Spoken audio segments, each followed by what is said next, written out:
কুলের আচার কিভাবে করলাম সেটাই শেয়ার করছি। ভালো করে কুলগুলোকে ধুয়ে নেওয়া হয়েছে। ধুয়ে নেওয়ার পর সেগুলোকে ক্রাশ করে নুন হলুদ মাখিয়ে রোদে দেওয়া হলো। তারপরে সেটা শুকিয়ে যাওয়ার পর আমি কড়াইতে সর্ষের তেল এবং পাঁচফোড়ন দিয়ে আর শুকনো লঙ্কা অল্প হিং দিয়ে গুড়টাকে এখানে অল্প একটু জল দিয়ে ফুটিয়ে নিতে হয়েছে, কারণ গুড়টা ডালার মতো ছিল, সেটাকে স্ম্যাশ করার জন্য। তারপরে আমি এই মশলাগুলো, লঙ্কা গুঁড়ো, হলুদ, ধনে, এগুলো যদিও কুলে আগে দেওয়া ছিল, অল্প একটু দেওয়া হলো, হ্যাঁ, একটু চাট মশলা দেওয়া হয়েছে।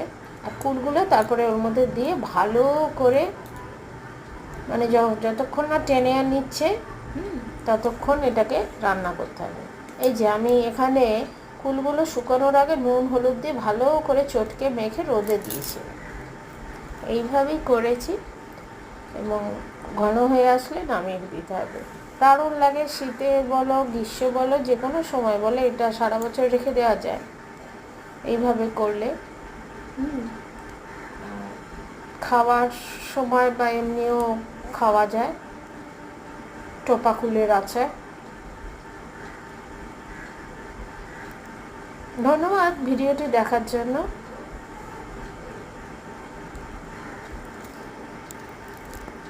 ভালো থাকবেন।